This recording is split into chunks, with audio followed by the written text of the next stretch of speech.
Coming up on the Hilton Head News, we'll find out how humans should behave when they're around alligators to keep both themselves and the alligators alive. Also ahead, the mayor says job well done to high school students volunteering their time in the community. And the first mayor of Hilton Head Island turns 98. Stand by, the Hilton Head News is next.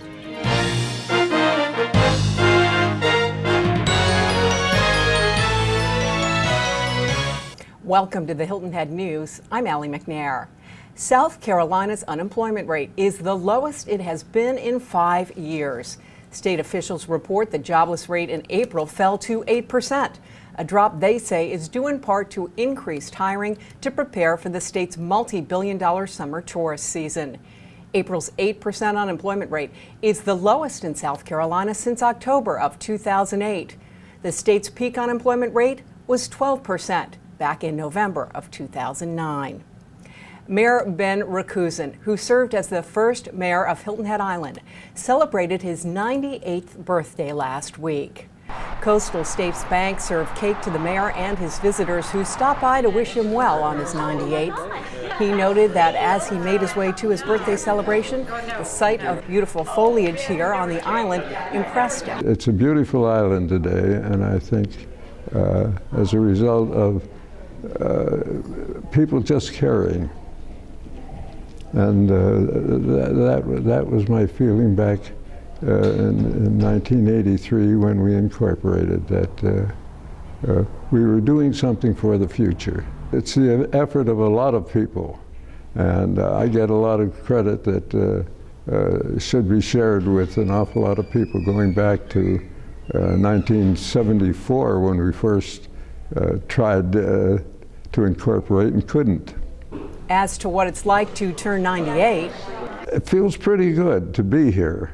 And I keep telling people that I'm in a 98-year-old body, but a 48-year-old mind, so I don't mind being here at 98.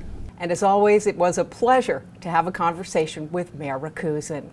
Well, just last week, Mayor Drew Laughlin, our current mayor, said thank you to high school students who have volunteered their time over the past school year.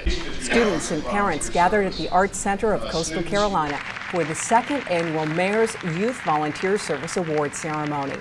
Students who completed at least 50 hours of volunteer service, as well as those who volunteered for more than 150 hours, were recognized for their service to the community.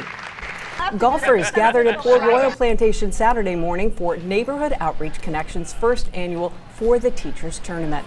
Money raised from that event will help pay Beaufort County School District teachers who tutor students in NOC's after-school programs at the Oaks Apartments and Bluffton House. Whole sponsor signs were anything but typical and managed to grab golfers' attention. The signs were made by NOC students who wanted to contribute to the day's event. And full disclosure, I am a board member of NOC. If you didn't get a chance to attend the 26th annual All Saints Episcopal Garden Tour, here's a look at some of what you missed. This year's theme was a potpourri of gardens. 6 gardens were featured on this year's tour. Proceeds from the day's event will benefit area nonprofits. Well, 2 big wins in the world of sports for Hilton Head Island High School. The girls' soccer team won its 3rd consecutive Class 3A state title with a 3-2 win over Eastside on Friday. And on Saturday, the boys' soccer team won its first ever Class 3A state title over Eastside. That win came as a result of a penalty kick in the 76th minute against the top-ranked Eagles. Final score, Hilton Head Island High School 1, Eastside 0. Also this weekend, 5 soccer players from Hilton Head Christian Academy came up winners as members of the South team at the SCISAA North-South All-Star Game on Saturday. They had a familiar coach at the helm. It was Hilton Head Christian Academy's Ben Gertz. Now here's a brief look at what's happening around the region. A 4-day conference is underway this week at Winthrop University, designed to get more women involved in state politics. According to a Post and Courier columnist Melanie Baylog, South Carolina ranks next to last for the percentage of women in its state legislature. Governor Nikki Haley is the only woman to hold a statewide elected position. The conference is titled New Leadership South Carolina, and it's a joint effort by Winthrop University and the College of Charleston. It's affiliated with the New Leadership Network created by the Center for American Women in Politics at Rutgers University. Well, when we return, making the terminal bigger at Hilton Head Island Airport. Lynn Hummel will have the details. Charlie Clark tells us how renovation work at island resorts impacts leisure travel to our area. And later, they're a tourist attraction in their own right, alligators. We'll find out why they're worth saving from Joe Maffo. Stay right there.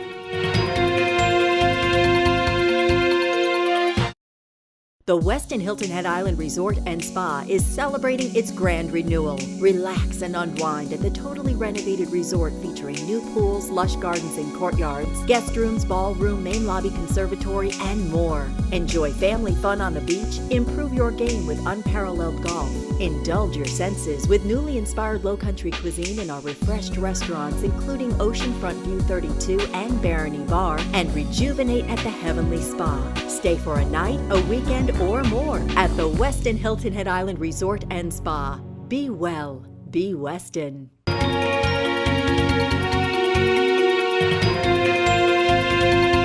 Another prominent hotel held its reopening last week. So what exactly does that mean for Hilton Head Island as a destination? Charlie Clark joins me, Vice President of Communications for the Hilton Head Island Bluffton Chamber of Commerce. What about it, Charlie? Wow, it's great news, Allie. Another hotel has reopened, refreshed. The Sonesta opened last week, so much fanfare.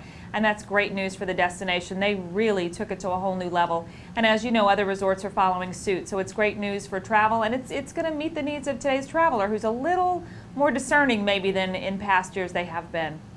Do we have any idea when we get visitors to the area that go to these refurbished, redone resorts, how much of an impact that makes as far as return trips to the island? Well, absolutely. The one thing we do know is travelers talk, and they talk a lot. Literally, this coming year for Memorial Day weekend, it's expected that 7% of travelers will be looking online with social media, 55% booking online. So they talk to each other, they let people know what hotels work, what hotels don't, and that's really important to a hotel or any resort on Hilton Head Island or any place else for that matter.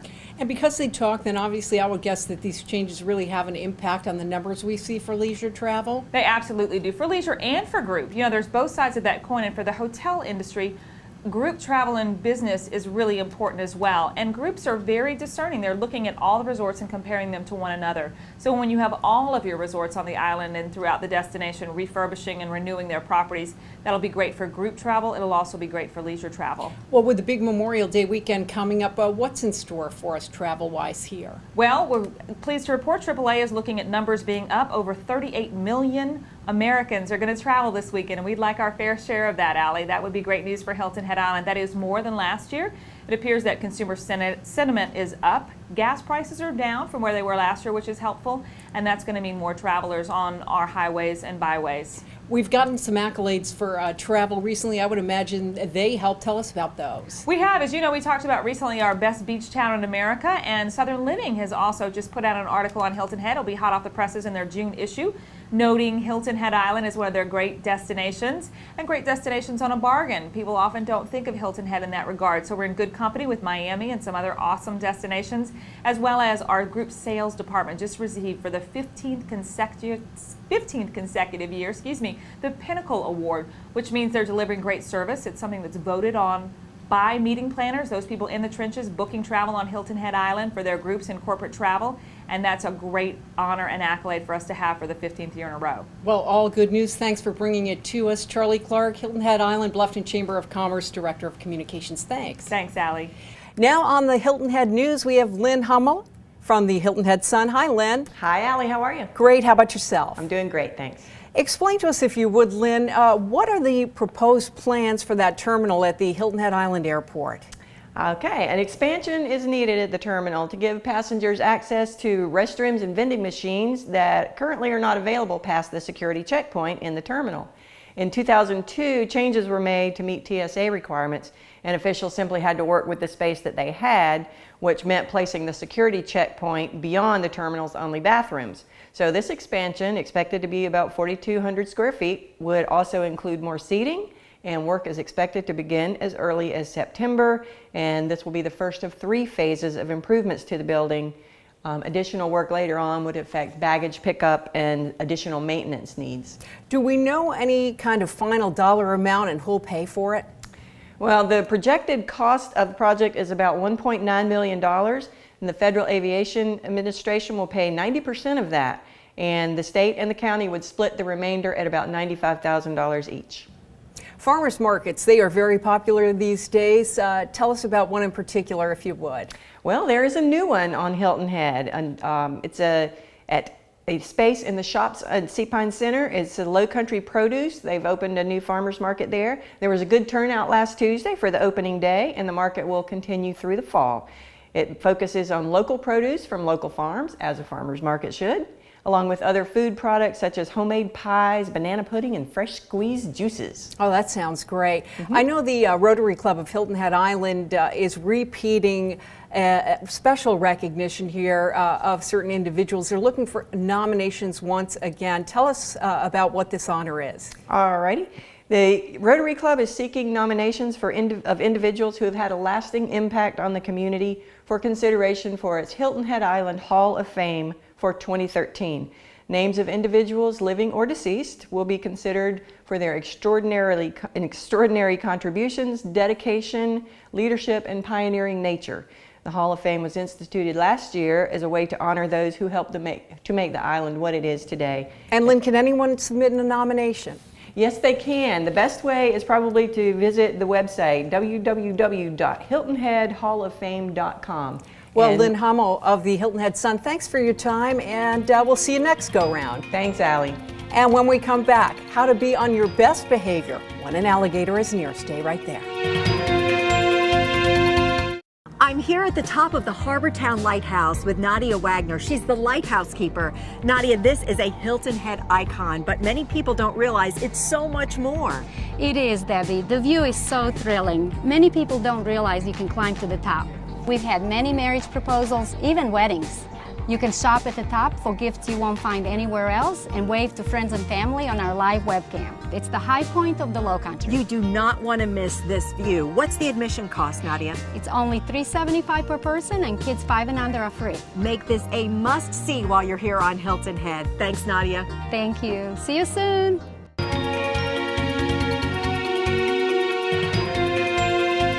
Welcome back to the Hilton Head News. If you spot an alligator swimming in a lagoon or sunning itself on the bank by the water's edge, what should you do?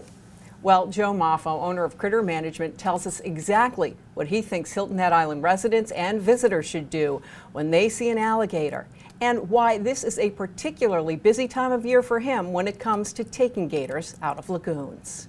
Alligators' mating season is the mid-April, May, and June. The large males will travel up to 30 miles in one night.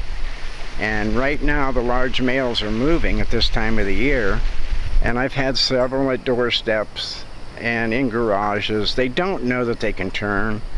They just know that they're going to go to this area, and 20 years ago there may not have been a home or a building there. And it's the house or the building or the steps or the porch or whatever it may be. He's going up and in it, and he doesn't know he can turn around and come out. But the big bulls are strolling, and he's running all the little guys off, and we're having an awful lot of alligator calls. The people are calling and say we have alligators that need removed. Well, that's not really the case. It's the smaller gators running for their life. If they hang around, they're going to get eaten. Very, very cannibalistic. A 7-footer will eat a 4-footer if they have not grown up together. They are cannibals. And this is the way it's been for 200 million years. I would tell our visitors and guests as they arrive to Hilton Head, you are going to see alligators. Please enjoy them from a safe distance. Don't approach alligators. Don't play with them. Don't harass them. Don't throw rocks at them. Just enjoy them from a safe distance. They're all part of our environment in the deep south. You will see alligators, but please don't feed, don't approach, don't harass. And if there's one crossing the road, don't walk up to it, just let it go. Don't feed an alligator. It's a God-given gift to stay away from man. If you change that habit, it's an association of people throwing food to the alligator. His minimal brain that he supports is not enough to make judgment decisions. he will come and he will eat. He knows that his belly gets fat by going to whatever is floating or thrown at him in the water. A fed gator is a dead gator. If an alligator in a lagoon has been fed, I can drop a marshmallow between my feet and put a rope down, and the alligator will swim right to that marshmallow. He doesn't want me. He knows that that marshmallow is floating on the water and he can eat it, and he'll typically swim into a snare. But if an alligator has not been fed, we either cast a hook out on him or try and get him in a position we can put a snare on him. The law is right now, any gator that I catch deemed a nuisance gator is to be harvested. And harvest means to dispose of it, skin it, get rid of the meat, have the hides tanned. Nothing goes to waste. A gator does not have to be harvested or destroyed because he's in a lagoon. That's where they live. And if you walk out your back door and you slam two pans together and take one step to him, he'll retreat. I don't want anybody to do that, but you can call security or anybody in law enforcement, and they will make the gator move. He's looking at me as a snack. But you yourself can clap two pans together or yell at it or to clap your hands, and if you make a reasonable attempt to go to the gator, he will retreat. But he'll go to the water, and if he's been fed, he'll hang out near the water's edge. Please don't let anyone feed or throw or harass alligators. Please, we have to save them. Hundreds of years from now, if we don't preserve this animal, who's going to? Our thanks to Joe Maffo of Critter Management. This upcoming fall, a familiar coach of football and track will be missing from the high school sports scene. Coach Tommy Lewis of Hilton Head Christian Academy is leaving to take a job in Florida.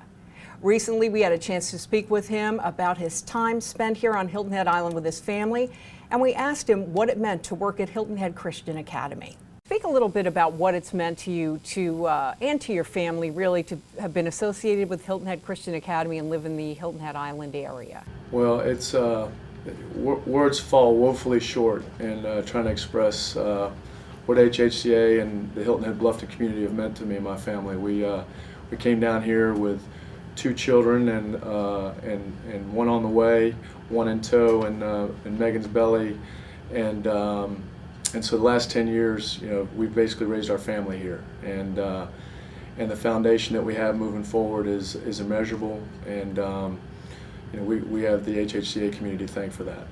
What are some of your, when you look back, fondest memories, having been a coach, with either your players' victories, the school itself? Right. Well, certainly the football has been a lot of fun, but not just the times on Friday night out on the field.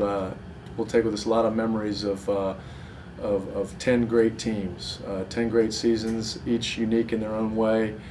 And even hearkening back to my first season here in '03, our 1-9 season. Those guys were very special, and if not for them, and fighting their way through a 1-9 season, which is not fun in terms of wins and losses, but the way they handled themselves, they truly laid the foundation for what HHCA football could be. Well, I guess you could say a lot can be learned along with the losses too, right? Oh, absolutely. A lot of growth there, and it laid the foundation, as I said, for future successes. And I guess other memories the greatest ones would be the Dominican trips that our seniors take each year. I've been able to chaperone a few of those, and actually my very first mission trip in my life was with HHCA and its class of '05 seniors. And that really transformed my life and my family's life, as it solidified the desire to adopt our own children. And so we've grown from a family of 5 to 7 over the last couple of years, as we adopted a couple boys from Liberia. So if it wasn't for HHCA and those missions trips, I don't know that we ever would have followed through with that. What is next? You're leaving for Hilton Head Christian Academy's football program.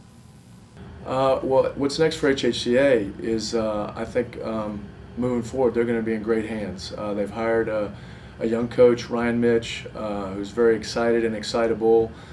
He comes from East Chapel Hill High School. He's the offensive coordinator there, so I know he'll bring an exciting brand of football. and I think we leave a pretty good foundation for him to build on. He had certainly some good players in place returning for next year's team, and so I hope that he'll find the cupboards certainly not bare, and he'll be able to move the program forward. Well, Coach Tommy Lewis, we appreciate your stopping by to speak with us before you officially leave at the end of the semester and graduation. We wish you the best of luck. Well, thanks for the opportunity, Alan. I appreciate everything that WHHCA and Hilton communities have meant to me and my family. And we'd like to wish Coach Tommy Lewis and his family the best of luck with their future endeavors in Florida. That's going to do it for this edition of the Hilton Head News. I'm Allie McNair. Thanks for watching, and we'll see you the next time.